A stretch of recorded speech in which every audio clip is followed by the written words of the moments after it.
All right, FightHype.com. Here with Caleb Plant, one of the best super middleweights in the world, undefeated, fighting for the world title, January 13th on Fox.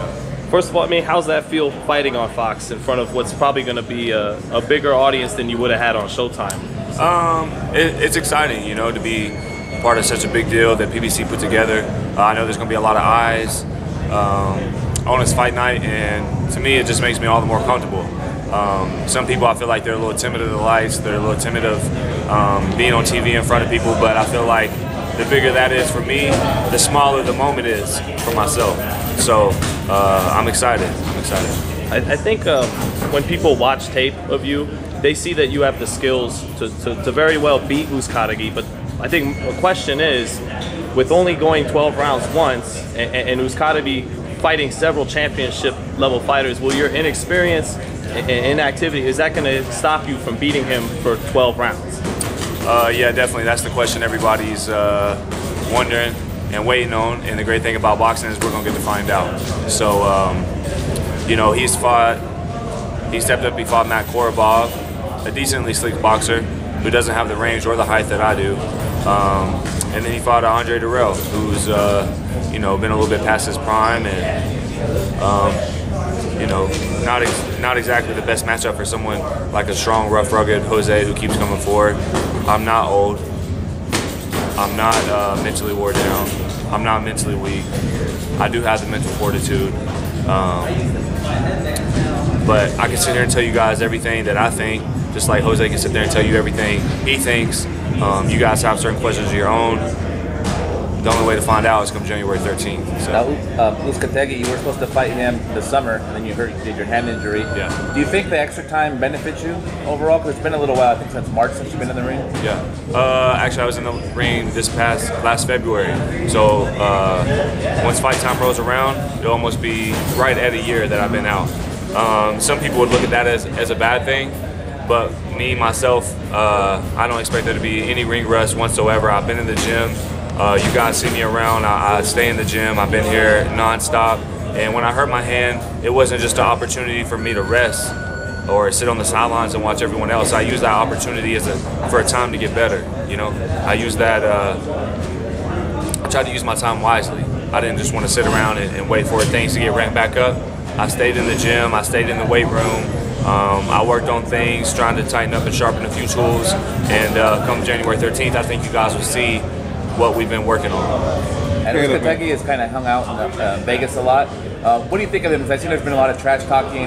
Even his agent Sean Gibbons just told me, like, this ain't Porky Medina. Yeah. What do you just think of him as a person, and any interactions you've had with him before this fight was announced? I mean, I'm not Andre Durrell, right? Yeah. So everyone thinks Andre Durrell, and they see the dude who was knocking everyone out when he first turned pro, the Olympian, things of that manner.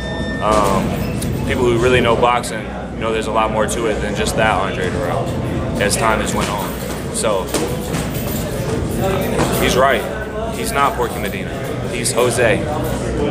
But I'm Caleb Plant. He's never fought me. So I don't really know him on too much of a personal level. I just know he's in the way of something I've worked for my whole life.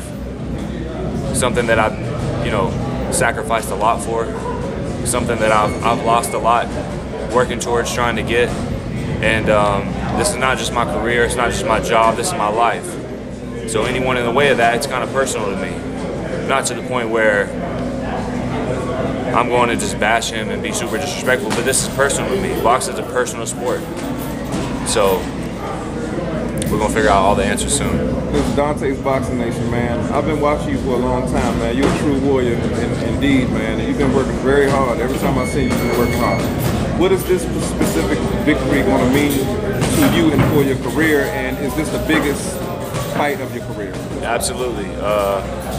This is my life's work coming down to one moment. All the things that have happened in the ring, all the things that have happened out of the ring, whatever it may be, all those moments have prepared me for this moment. And I'm confident. I feel like a lot of people in the situation that I'm in, maybe being out of the ring for a while, fighting the boogeyman of the division, that as the moment got closer, that it would get bigger, right? We get close to the moment, we think, wow, it's getting bigger and bigger. But for me, the closer that I get to this moment, the smaller it's getting. The more confident I'm getting. How do you actually condition your mental? We know how you condition your body for the big moment, but how does a warrior and a true champion condition their mental for the big moment? You know, obviously the things that we know about not leaving stones unturned throughout camp, from the biggest to the smallest, that's going to give you confidence going in, the mental edge and all that. But honestly, just the life that we go through, that prepares us mentally. That's the thing. The events that we go through life, those are what make us the men that we are. Everything you've been through has made you the man that you are today. Everything you've been through has made you the man that you are today. Well, everything I've been through has made me the man that I am today. So, do you think Uzcategui, he usually likes to put pressure on guys? Is that the kind of style that brings the best out of you?